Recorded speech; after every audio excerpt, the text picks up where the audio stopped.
Welcome back. And what we're going to talk about today is we're going to talk about magnetism. So first off, what exactly is magnetism? Well, to put it simply, magnetism is the attraction or repulsion between two magnets.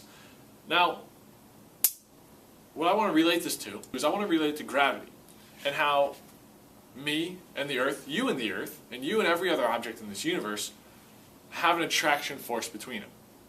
And what causes this attraction force, or what do we see as a result of this attraction force? And those would be gravitational fields, gravitational field lines. And the same thing goes with electrostatics. When we had a charged particle and a second charged particle, they were either attracted to each other if they were opposite charges, or repelled by each other if they were like charges. And those we were able to look at with electric fields.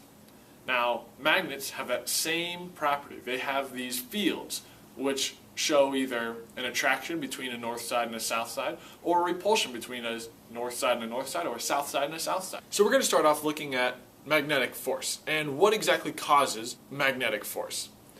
Now, obviously, if I have a small magnet and I've got another magnet, and I bring them close together, they'll attract. And this attraction will stay there. These two magnets will stay in this kind of orientation for quite a while. But what causes these two to be pulled together only once they get to a certain location, only once they get to that far apart is when they'll jump. But before that they won't. We can relate it back to gravity. And why do I stick to the Earth? Why do you stick to the Earth? Why does the Earth and the Moon stay attracted to each other? Well, it's because of those gravitational field lines. And just like the gravitational field lines, there's a magnetic field lines as well. And the closer these two objects are, the closer the north and the south poles are together, is when you're going to get that pull. The closer the magnetic field lines, the stronger the magnetic field. So, first thing we can say about magnetic force is that it's directly related to the magnetic field. But the part that differs, though, is that we're not going to be looking at something like these magnets, where they're always here, right? What we're going to look at is we're going to look at how particles interact with magnetic fields. What happens if I were to have electrons or protons moving through a magnetic field? How do they react? What is this force that there is? So, we can say right off the bat that it's related based off of charge. Something that has a higher charge is going to have a greater force felt. So it's going to be directly related to charge of an object.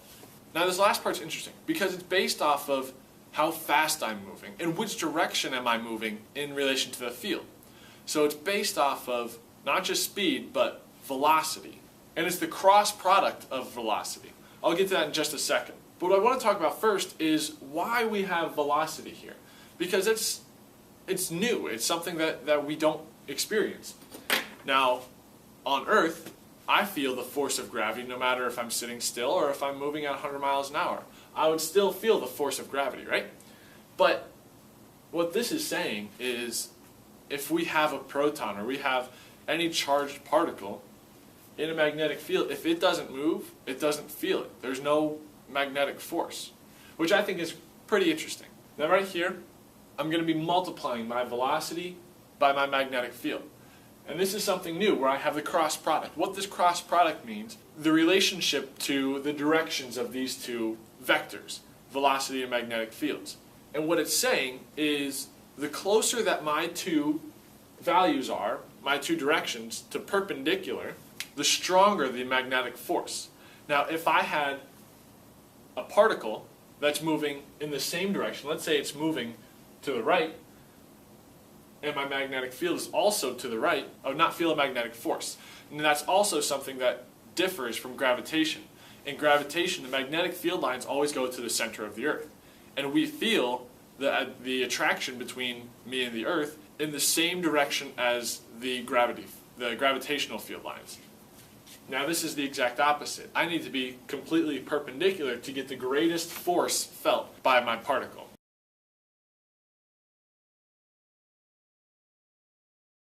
Now, we're going to think about ways to visually understand the directions that these have, because right now these have to be perpendicular.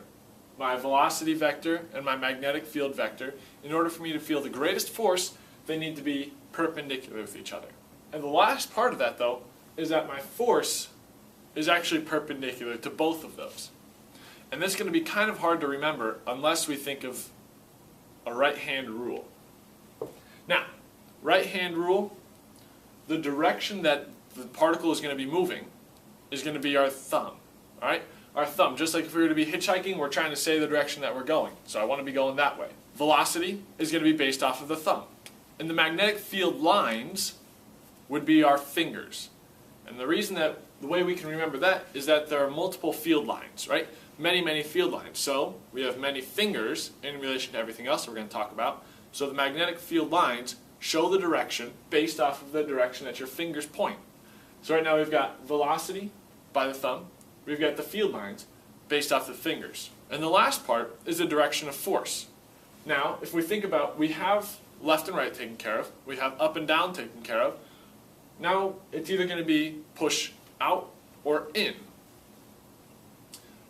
Well, if we think about anything that we do, any kind of movement that we do, let's say I'm trying to push a desk across the room.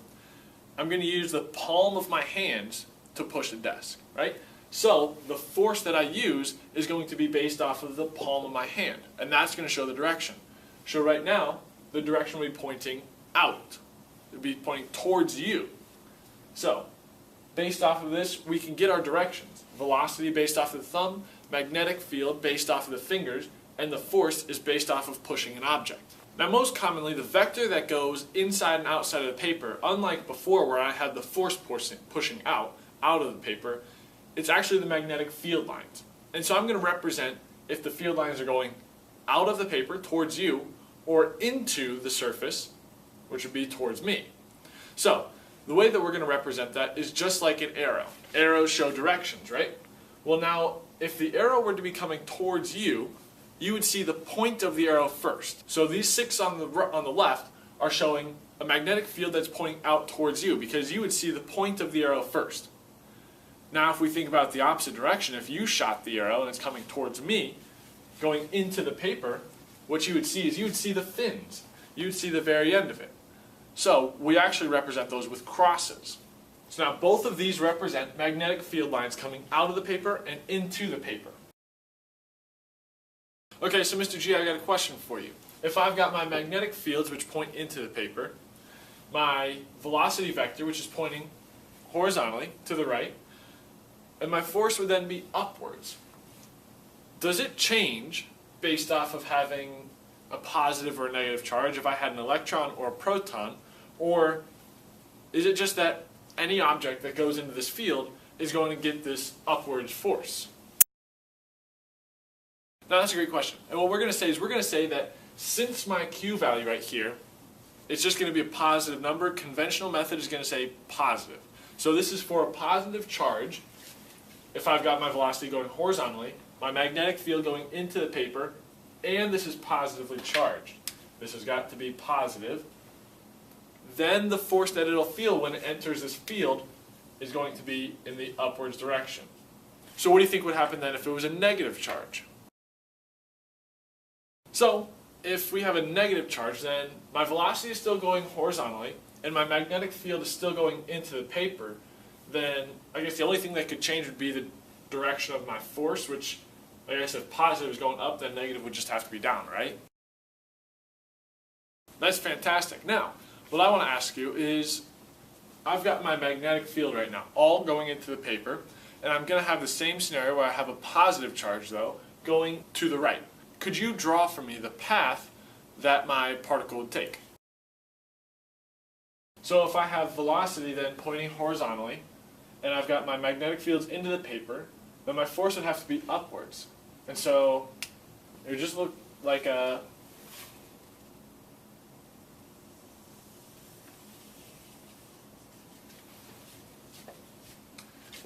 I would think it would look like an exponential growth because this push would just continue. So I'd start off with a 0 velocity in the upwards direction, and as I continued, my velocity would continue to increase and increase, but my horizontal velocity would remain the same. Now I see where you're coming from, but what I want to say is my force is always perpendicular with my motion, as well as perpendicular with my magnetic field. Now my magnetic field won't change. It won't change which way it's pointing. It's not going to be going now, up or to the left or to the right. but it'll always stay pointing in. But my velocity, as I get this push in the upwards direction, I agree with you. I would say that it would start to point in the upwards direction. My velocity would then kind of point here. But now, what's my new direction of force? My new direction of force would be perpendicular to my motion. So this would be force, and I'll get velocity here. And so then again, as I continue my path and I start to rotate a little bit, where now I have this velocity, my force vector is now pointing in. Do you see what's happening here? And as I continue around, I would start to end up building up here.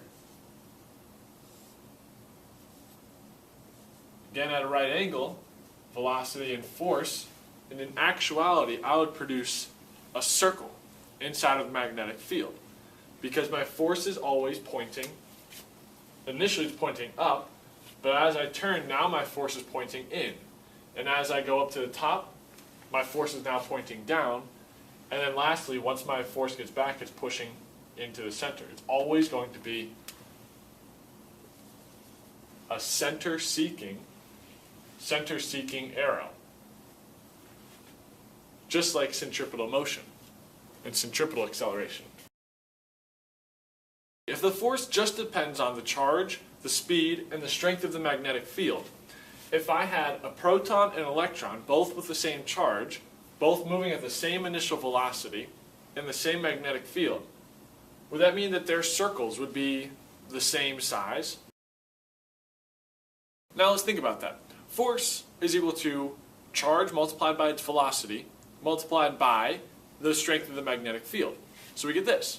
Now, we're going to have to think all the way back to AP1 when we talked about centripetal motion and objects moving in a circle. And that formula we had for centripetal force is equal to mv squared over r. So since these two are equivalent, I can get rid of the force, and you were looking to find out about the radius of the turn. You thought that because, let's say, they had the same force, the radius of the turn would be the same, and that mass wasn't involved with my magnetic field equation at all. And so this is what we're going to do. We're going to combine, and then we're going to get r all by itself. So now, the radius is equal to mass times velocity squared over qvb. But if we notice, we have a velocity on the bottom and a velocity squared on top. So we can actually get rid of one of our velocities. So now, we can say radius is equal to mass times velocity over charge times the magnetic field strength. But the more important part of that is right here. The radius of the turn is directly proportional to the momentum, mass times velocity. So an object that's traveling faster, or an object that has more mass, is going to be harder for it to make a tight turn. You can think of this as a sports car and a semi. If a sports car and a semi both try and take a 360-degree turn, the sports car is probably going to be able to make that turn at a faster speed, make the same radius turn at a faster speed than the semi-truck. Or if they take the same radius turn, the truck is going to have to slow down quite a bit. Right? So they are directly related. And with an increase in mass, if two objects are moving at the same speed, which is what you asked before, we will have to increase our radius. So now let's start to try and get some questions in with this. Okay, so let's start talking about units for all of our variables, as well as, let's get into a practice problem. So, the first part we want to talk about is we want to talk about the magnetic field, B.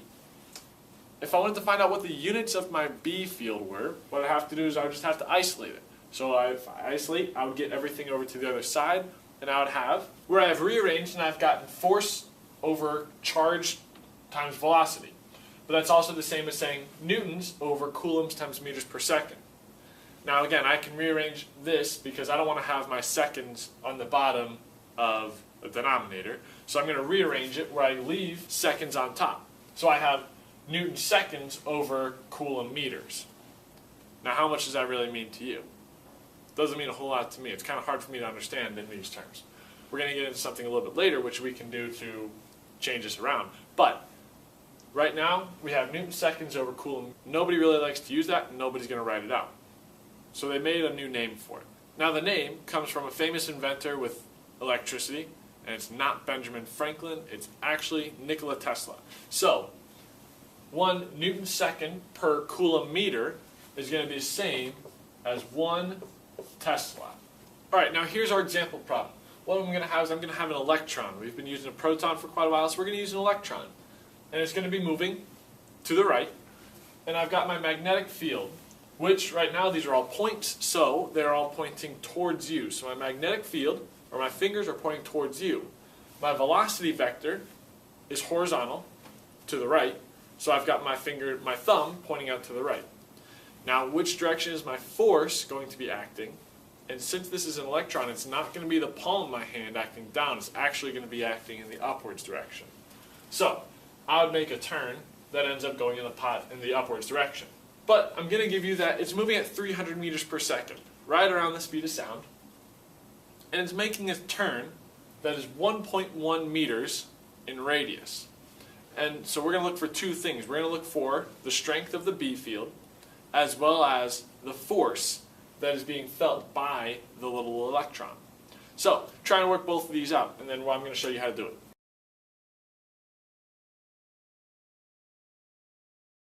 So we started off by writing out all the information that I had, with the radius of 1.1 meters, my velocity of 300 meters per second, and I know that the charge on an electron is 1.6 times 10 to the negative 19th coulombs, and my mass of an electron is 9.11 times 10 to the negative 31st kilograms. So with this information, what I would like to do is I would like to solve for force first. Just because the formula for force only requires velocity, mass, and radius. So this is what we're going to get. Where I put in force is equal to mass times velocity squared over the radius, and then I ended up putting in all of my values. So that gives me a force of, so I got a value of 7.45 times 10 to the negative 26 newtons. Now I've got that information, I can now go and solve for my magnetic field. This is what I'm going to do to set it up. So I went back to the very first formula that we used today, which was force is equal to charge times velocity multiplied by my B field. I ended up getting B by itself, which gave me force over charge times velocity. So, if I wanted to find out these values, I'm going to throw in the numbers, and this is what we're going to get. I ended up getting 1.55 times 10 to the negative 9th Teslas. If you wanted to think about it, the electron is moving fast in terms of what we're used to seeing. 300 meters per second is about the speed of sound. And it's only making a 1 meter turn, 1 meter radius, so 2 meters in diameter, only about the height of our whiteboard. And it only requires 1.55 times 10 to the negative 9th Teslas. So 1 Tesla is a large value.